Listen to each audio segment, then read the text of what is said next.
So I will twist to speak in English and to introduce as well this conference, this annual conference of Juris Diversitas on law and food. And EMLYON is very pleased to welcome this annual conference for two different reasons. The first one, which is that we've got in our school many students which come from a law degree and which are interested in having a double background in law and in management. And so we've got students which are entering into the school and which do have a master degree in law.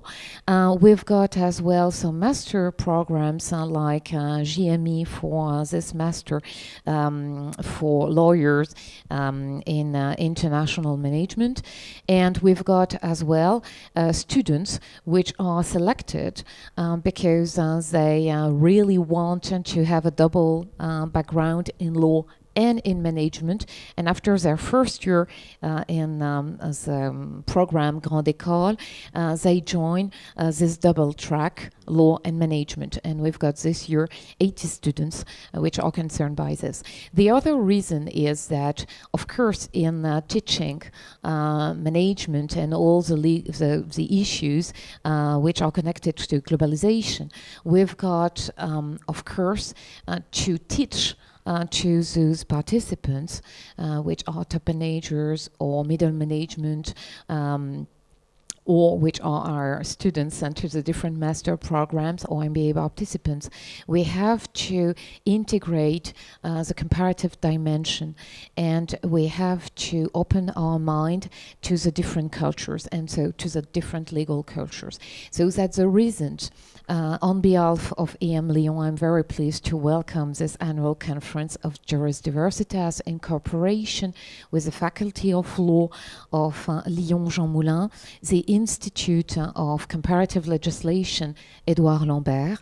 And we are very pleased as well to welcome a judge, because you've been a judge, and now we will see that we've got a new attribution since the end of June this year, but Don Buckingham, which come from Canada. And so I will introduce you in a few minutes, and I will leave the floor now to Olivier Moreto. And here I have to say that there is a personal reason I'm smiling, because Olivier Moreto is a professor of law. He is professor at LSU, Louisiana State University. He is a director of Juris Diversitas, so the Association of Comparative Legislation. And he has been my professor in English law, and he was a director as well of Edouard Lambert Institute of Comparative Legislation in Lyon Faculty of Law, Jean Moulin. So, Olivier, could you present us Juris Diversitas Association? Merci Anne. Je vais dire pour commencer que notre présence ici à EMLYON est pleine de sens. Elle représente ce qu'est Juris Diversitas, un groupe de juristes qui font du droit comparé et veulent ouvrir leur réflexion à tout ce qui donne son sens au droit, qui est la personne humaine et les sociétés dans lesquelles nous vivons. Et nous voulons aborder les dimensions philosophiques, religieuses, linguistiques, historiques, géographiques. Tout nous intéresse, et bien sûr l'économie qui est au centre de la vie, et bien sûr tout ce qui est le business. So Juris Diversitas was created in an informal manner about 10 years ago by a group of comparative law scholars who wanted to think outside the legal text, legislation, cases, doctrine, and really engage in a dialogue with all the human sciences, humanities, but also hard sciences. And of course, business, economics is at the heart of all this. And in the past 5 years, we've had annual conferences. We also publish a book series, which is published by Routledge, and we have about 9 books now that are out, and we hope that the present conference on law and food will be in addition to our book collection. Thank you, Olivier.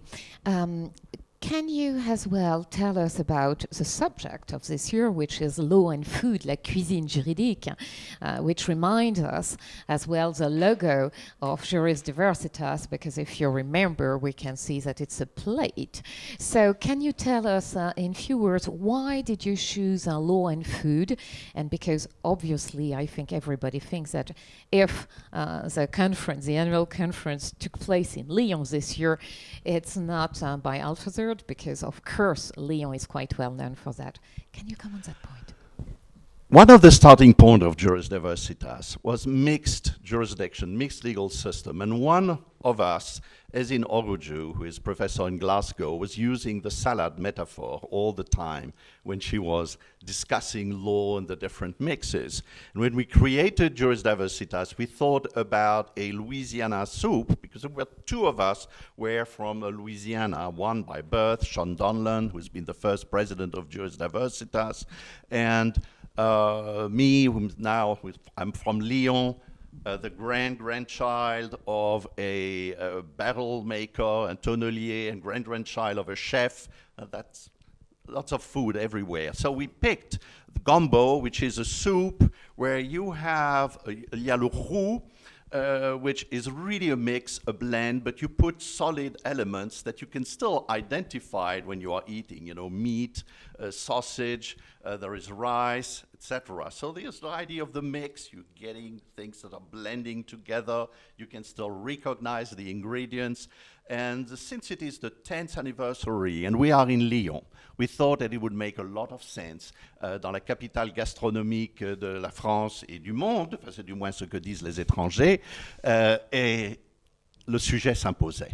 Parler discuss the relationship of law and food, but also the use of the food language in the legal speech, which is something that will probably be a very, very interesting part of our talks. Et j'ai pensé que tu étais devin, Olivier, parce que quand, pendant nos élections présidentielles et nos élections législatives, il a été beaucoup question de la question de l'agriculture et de l'alimentation, parce que c'est une donnée absolument essentielle en Europe, hein, mais également pour la France, parce que nous sommes parmi les 3 pays en Europe exportateurs. Au sein de l'Union européenne et à l'extérieur de l'Union européenne, avec bien sûr les Pays-Bas et l'Allemagne qui viennent maintenant devant nous. Nous avons une grosse industrie agroalimentaire et on a vu que c'était une problématique économique et politique qui a été présente dans tous les débats, aussi bien pendant les élections aux Pays-Bas, et ça a été très, très discuté et âprement discuté, et on comprend pourquoi quand on voit les chiffres.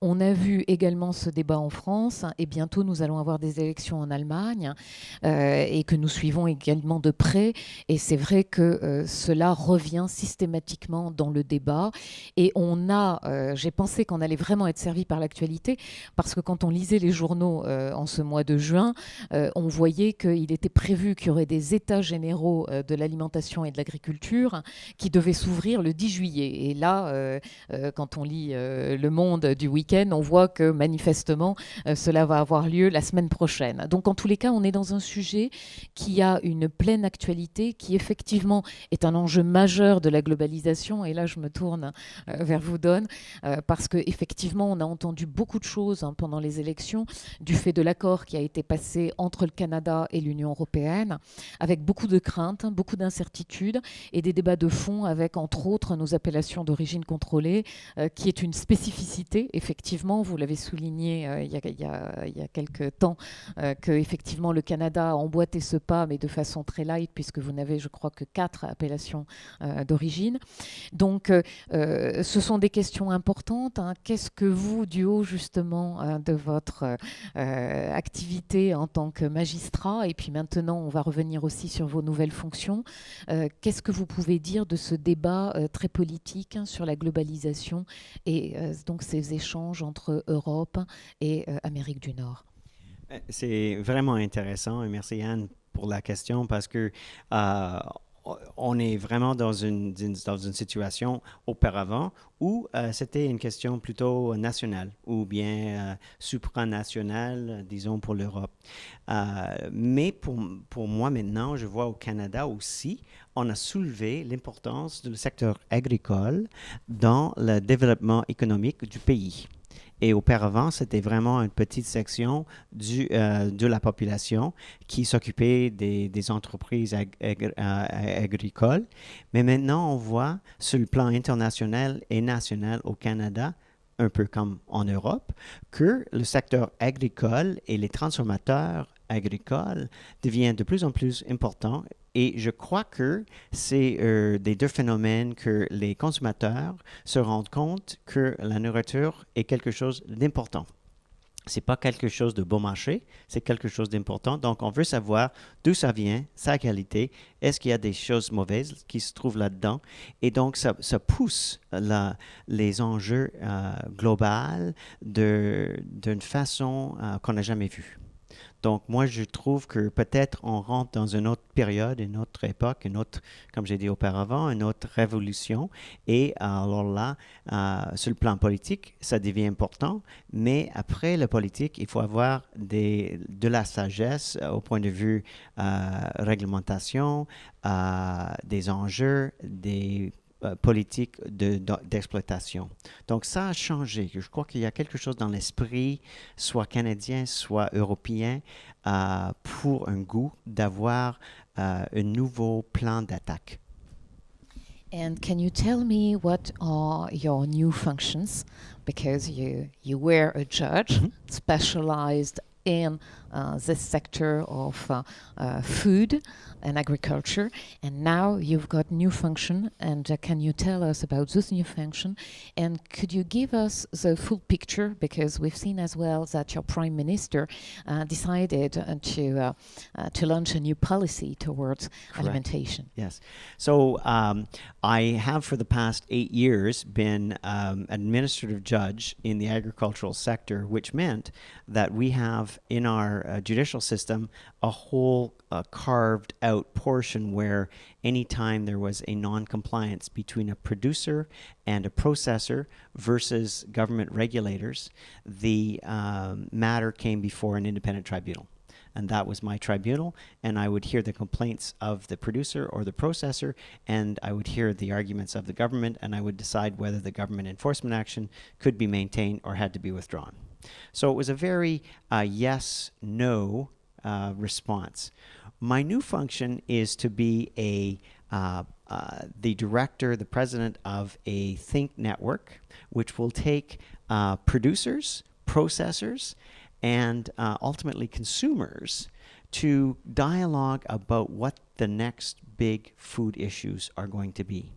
And our Prime Minister, as you rightly pointed out, has signaled that the next big issue will be how we develop a food policy which takes us from the very, very difficult notions of some people living in poverty and not having enough to eat, right back to how producers produce food so that they can produce it in an environmentally sustainable way, all the while embracing new technologies.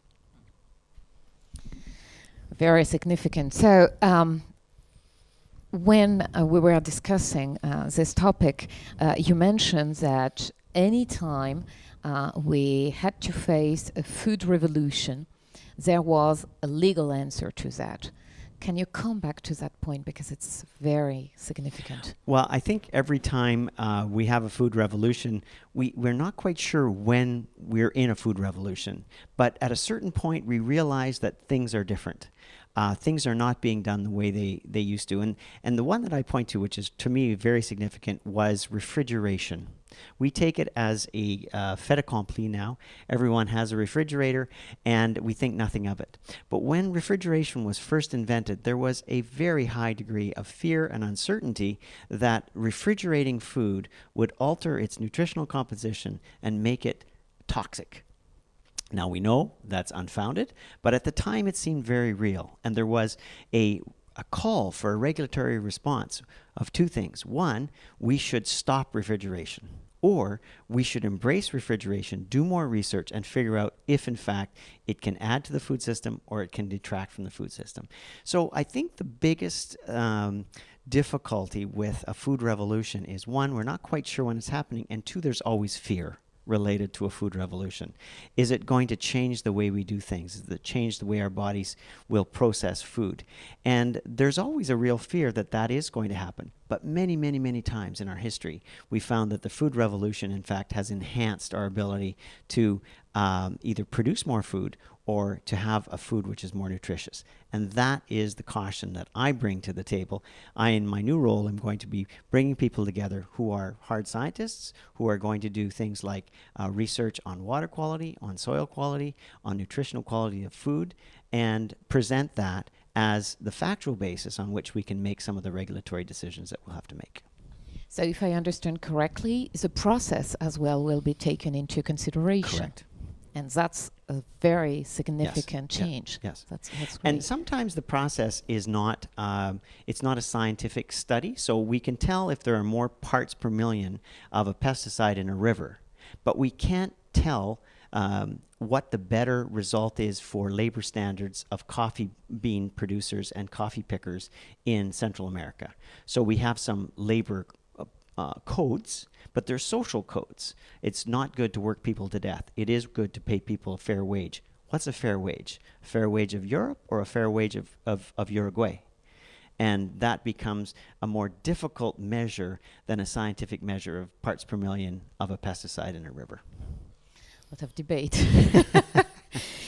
So can you tell us as well, in your opinion, in your understanding, what will be, or what, plural or singular, the future issue, let's say in the five years, because it's already 5 years is a long time now. Well, I think very much in the short term, and this has a longer term dimension, but our population is supposed to go to 9 billion people by the year 2050. So that's 30 years away. And so we definitely will have to figure out how to produce more food. We see that in a very short-term way with the China market and Southeast Asia becoming more protein hungry, and it's for animal protein, not plant protein. So we will have to find a way to produce in a safe and efficient way more animal protein for Southeast Asia.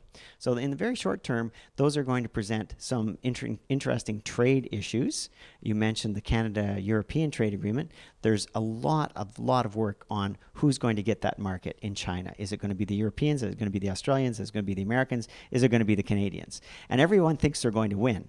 So that will be definitely a big issue. There's also the disease pathogen issue, what we will deal with respect to both the feedstuffs that are fed to the animals that make the protein and the actual protein when it arrives there. That's the short-term issue. The longer-term issue, I think, is going to be something that many of us have never even contemplated. It's going to be another one of the food revolutions that comes from technology. So the way we understand food and the way we understand how food affects the human being, can it be a probiotic? Can it have different nutritional compounds? Can we make food that is better for us? And I think there will be something in the way of breakthrough in the next 5 to 10 years that we can't quite contemplate, but that will have to be regulated, and we're not sure how. Thank you very much. Olivier, do you have another question? I'd like to add, you insisted, Anne, on the fact it's very timely to have this conference and looking into the political agenda. I'd like to insist on the fact that food is an everyday problem for so many people in the world. And this is also an aspect that will be discussed in this conference: food security, access to food and water resources. That connects, of course, with what Don just explained.